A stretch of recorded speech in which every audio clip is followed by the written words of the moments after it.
My wife cheated with my best friend, tried to pass his baby as mine, but got the ultimate revenge.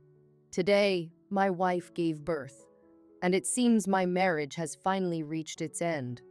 I'm at a bar, just 10 minutes from the hospital, waiting for a call that will likely confirm the truth I feared. The DNA test should be done soon, and I know deep down that the results won't change the inevitable. As I glance at my phone buzzing on the table, I ignore the calls from my wife, kids, and in-laws. I know they're all anxious for news, but right now, I need a moment to face this on my own. The baby is beautiful blonde curls like her mother, a perfect 7 pounds, 12 ounces, and 19 inches long. Yet, something's wrong. My wife claimed she was 6 weeks early, but I'm no doctor, and I know a baby born that premature wouldn't look so healthy. As the bartender hands me another drink, my thoughts drift back to my old friend, Gary. We'd been inseparable once, the three amigos, as everyone called us. Gary, Tracy, and I grew up on the same block, best friends since childhood.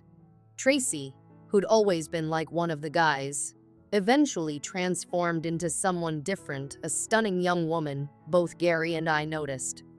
And though Gary got there first, the feelings I had for her never truly faded. Gary and Tracy became a couple in high school, and I respected the boundaries. Even after Gary left for UCLA and Tracy and I both ended up at Michigan State, I kept my distance, letting their relationship be. It wasn't until our junior year that Tracy and I finally reconnected after she and Gary broke up. Our friendship rekindled into something more, and after 2 years of dating, we married, with Gary as my best man. Despite the complicated history, life moved on. We had 2 beautiful kids and a steady, if sometimes strained, marriage. But then, 2 years ago, Gary came back into our lives with devastating news. He was terminally ill and wanted to spend his final days back home. Tracy proposed something I hadn't anticipated. She wanted to go out to California to care for him, even if it meant leaving me alone for months. I didn't like it, but I couldn't bring myself to deny her. After all, Gary was family to both of us, and maybe Tracy needed this closure. The months she spent caring for Gary strained our relationship in ways I couldn't predict. Tracy and I grew distant, and there were moments I felt like an outsider, even in my own marriage. When Gary eventually passed, Tracy came home, but she was different, withdrawn, grieving, yet oddly affectionate toward me. For weeks, it felt like we were rekindling the passion we'd once had. And then Tracy dropped a bombshell. She was pregnant. I was stunned. We were both 45, with grown kids, and I thought she'd been on birth control. Tracy claimed she'd forgotten to take her pills while she was in California and hadn't thought to start again. Despite my shock, I decided to stand by her. I was going to be a father again, and for a while, the excitement carried me through. But the closer we got to her due date, the more doubts began to creep in. There were subtle signs, little things I couldn't ignore. And now here I am, waiting for a call that might just confirm the truth I already know. The baby isn't mine, it's Gary's. The betrayal stings deeper than I can put into words. I don't know what the future holds, but one thing is certain. My life is about to change forever. Mom made an offhand comment about feeling awkward in some of her maternity clothes, saying they seemed designed for women 20 years younger.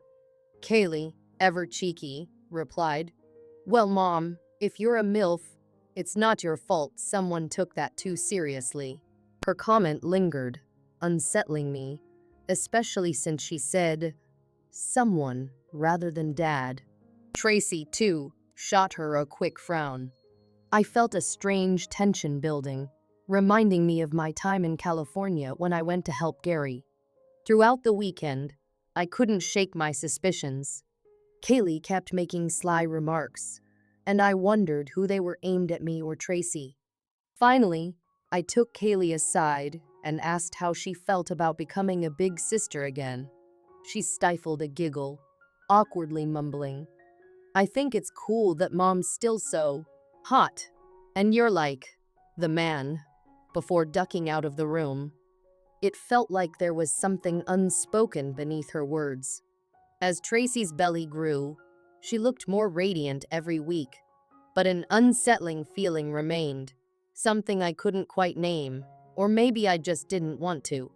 Then, months later, while at work, I got a call from Tracy. Her voice was oddly flirtatious as she asked, "Can you give me a ride to the hospital?" Alarmed, I asked, "The hospital? Are you okay?" "My water broke," she said calmly, almost too calmly, but she was only 6.5 months along. Panicked, I grabbed my keys, barely managing to tell my boss I had to leave before rushing out the door. When I arrived at the hospital, Tracy was relaxed, while I was a bundle of nerves. 10 hours later, we welcomed a baby girl, but something felt off. When the nurse handed her to me, I froze. "She's full term, right?" I blurted. The nurse glanced at me, then at Tracy, who subtly shook her head. "I'm sorry, Mr. Marsley," the nurse said. "I can't share that information due to HIPAA." That was my breaking point. "To hell with HIPAA," I snapped. "If she's my daughter, I deserve to know. If she's not, you can't put my name on the birth certificate without my permission. I want a DNA test." I stormed out, the weight of betrayal heavy in my chest. After a long night of drinking, I knew I had to confront Tracy. The next morning, I went to pick them up, hollowed out by the truth I wasn't ready to face. Tracy was nursing the baby when I walked in, her eyes swollen from crying. "Bobby, I didn't plan this," she began, her voice shaky. "I went to help Gary, and things just happened. One night, he was vulnerable, and we ended up together. You weren't around, and I couldn't stop it." My heart stopped. "You were with him while Kaylee was here?" I asked, barely able to speak. She nodded. My worst fears were confirmed. "And Kaylee? She knew and didn't tell me?" I was seething. "I asked her to keep it quiet. I didn't want to hurt you," Tracy confessed. I was shaking my head in disbelief. "And our parents? Who else knows I've been lied to?" "No one. Just Kaylee. I wanted to keep it that way. We can still be a family, Bobby. Geraldine may not be biologically yours, but she's still ours." I couldn't stop the bitterness from spilling out. "You want me to raise his child? After what you did with Gary, my best friend?" Tears rolled down her face. "He was dying, Bobby. I wanted to comfort him. I'm so sorry." "Comfort?" I could barely keep my voice steady. "You think that was compassionate? You destroyed us, Tracy." The finality of her betrayal hit me like a punch to the gut. I couldn't stay. The next few days were a blur. Tracy had shattered everything, and I couldn't ignore it anymore. The baby wasn't to blame, but I couldn't be her father. A few days later, I came home to find Tracy sitting at the kitchen table, her face blotchy from crying. "Do you really want a divorce?" she asked, voice breaking. I sat down, trying to find the words. "I loved you, Tracy, but trust doesn't just come back. We belong together, Bobby. Please, for our family," she pleaded. I shook my head. "Maybe I thought we did, but that's over now." The first person I called was my son. I explained everything, and he listened quietly before sighing. "Dad, that's messed up. What was she thinking?" I reassured him that Tracy still loved him, even though everything had changed. "What about the baby?" he asked. "Not my responsibility," I said, my voice firm. The next day, Tracy was served with divorce papers.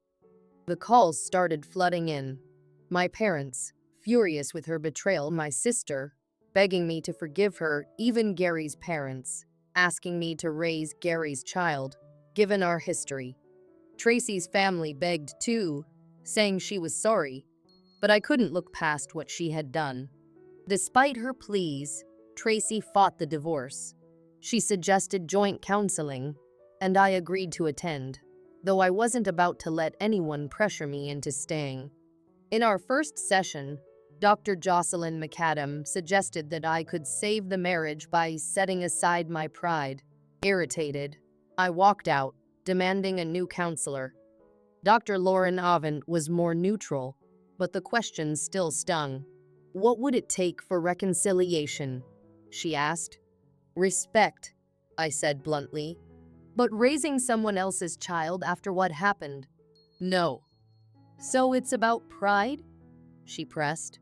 "Why is it on me?" "I didn't betray my marriage." "She did." 6 months later, just before Christmas, the divorce was finalized. I paid alimony, since I earned more, and Tracy bought out my share of the house to care for her new child. My son, now spending Christmas with his mom and half-sister, knew I still cared, even though I couldn't stay. One night, at a coffee shop, I met a woman named Angel. She was warm and elegant, and for the first time in a long while, I felt a flicker of hope. We had dinner, and over the course of the evening, I realized that maybe, just maybe, I could rebuild. Back home, I was preparing dinner when Angel arrived exactly at 6. She smiled at me, and we sat down to a simple meal. As we talked, I shared the pain of my failed marriage, and she opened up about her own past. She'd been married to an abusive man for 16 years, enduring years of escalating violence. The breaking point came when he shattered her jaw, sending her to the hospital. That was when she knew she had to leave. As she spoke, I realized how much better I had it.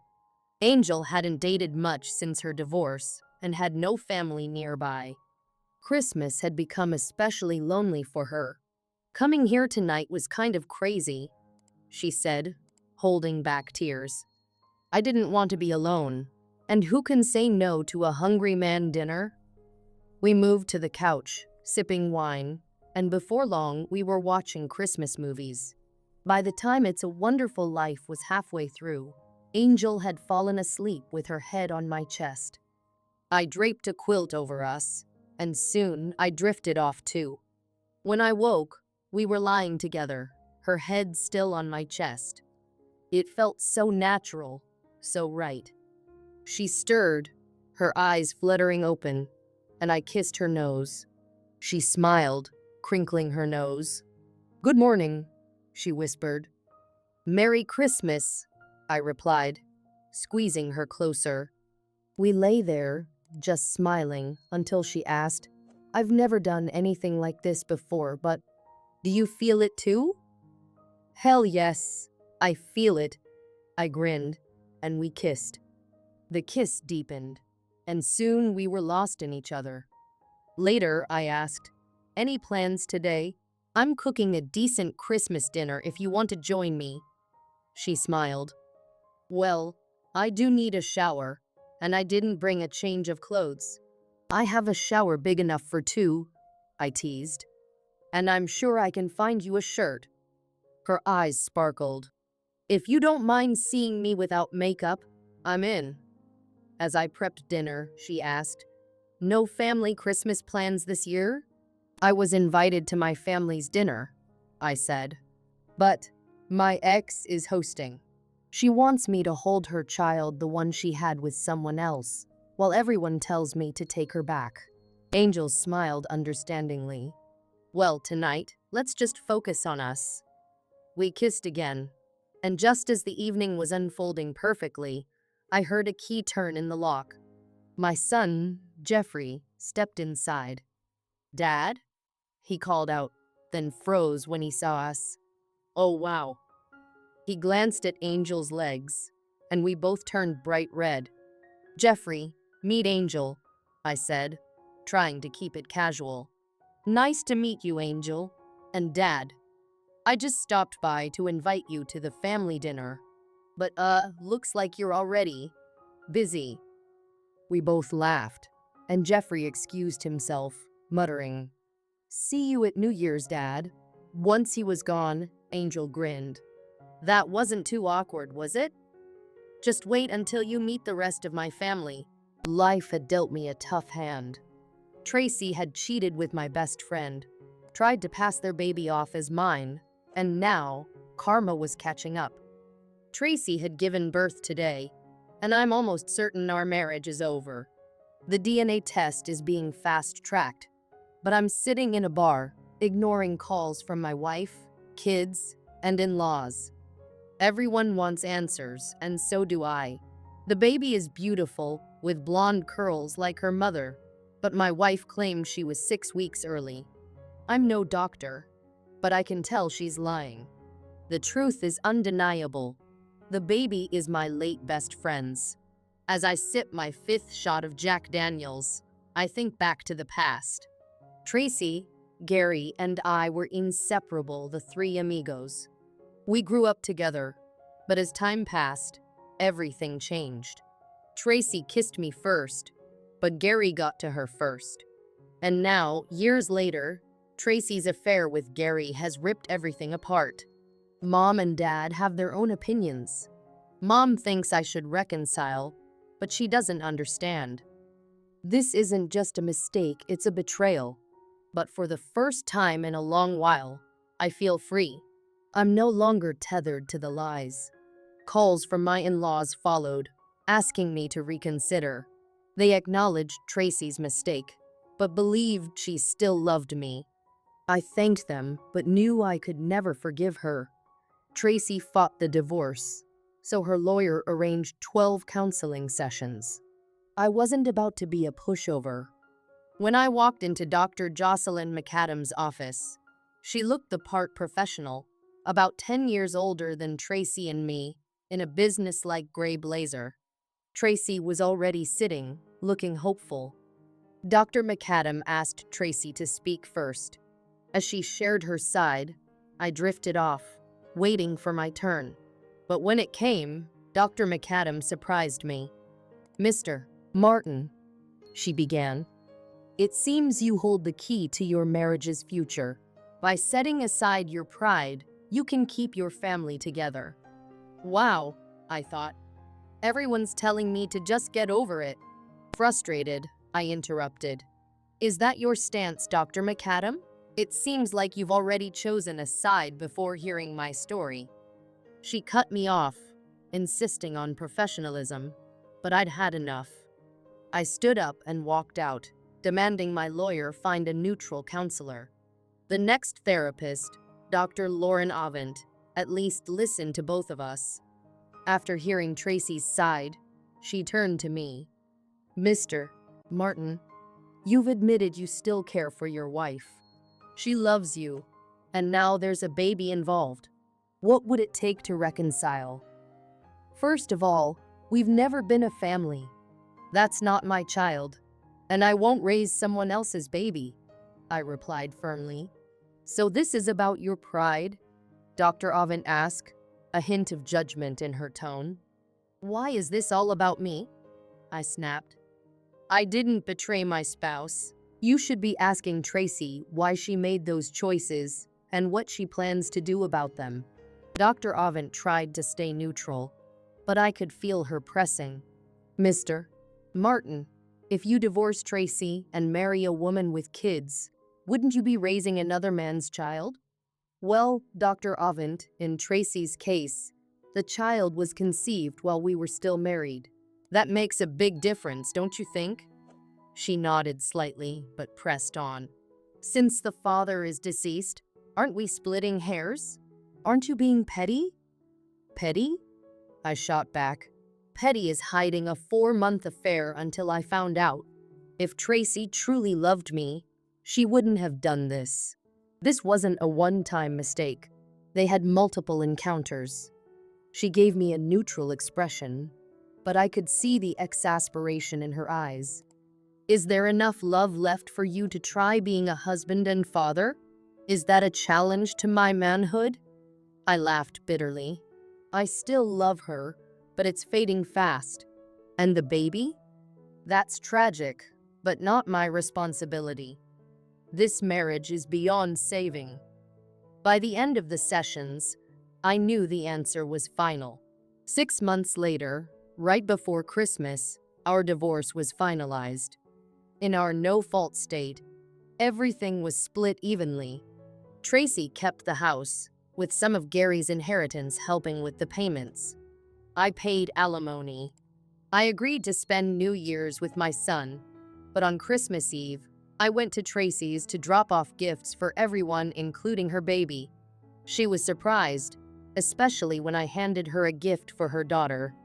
"You didn't have to," she said softly, her voice filled with emotion. "Christmas is for everyone," I replied, glancing down at the baby. In a different life, she could have been mine. Tracy invited me to stay, but I declined. "Not this time, Trace. Maybe next year." Christmas Day felt lonely. I spent it quietly, reflecting on past holidays and wondering if I'd made the right choice. Even my parents considered Bobby Geraldine as their grandchild. "Gary's gone, Bobby," Mom said softly. "She'll never know him. You could step up." But I couldn't. The betrayal still cut too deep. A year later, things were quieter. My life was just work, home, and no dating. Tracy's friends, and even some of our mutual friends, had distanced themselves, believing her version of the story that I left her after the baby was born. One night, I ran into Carl and Susie, old friends who greeted me with barely concealed disdain. "What did I do to you two?" I demanded. "Not to us, but to Tracy," Susie shot back. "How could you abandon the sweetest woman just because she had a baby?"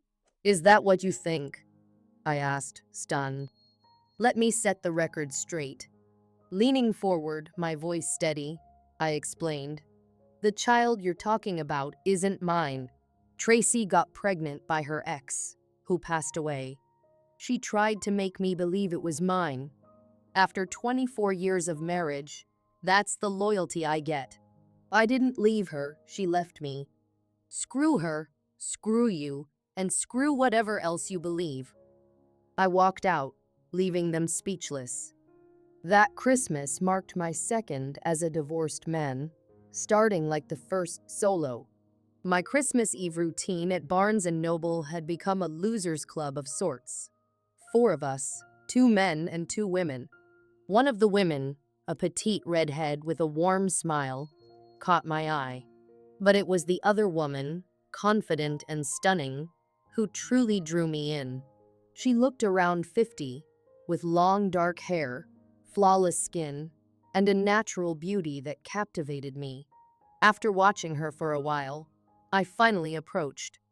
Smiling, I said, "Hey, I didn't see you here last Christmas Eve." "New to the Christmas Eve Losers Club? I'm Bobby, the club president." She laughed softly, a sound I hadn't heard in a long time. "I guess I am. I'm Angel." "Nice to meet you, Angel. I know this sounds random, but I've got an extra hungry man dinner in my freezer. If you don't have plans, you're welcome to join me." Surprised, she smiled. "Well, it's not every day I get an invitation like that." "Sure, Mr. Club President. Let's be crazy." We agreed to meet at my place later. When Angel arrived, we shared dinner, stories, and a bottle of wine.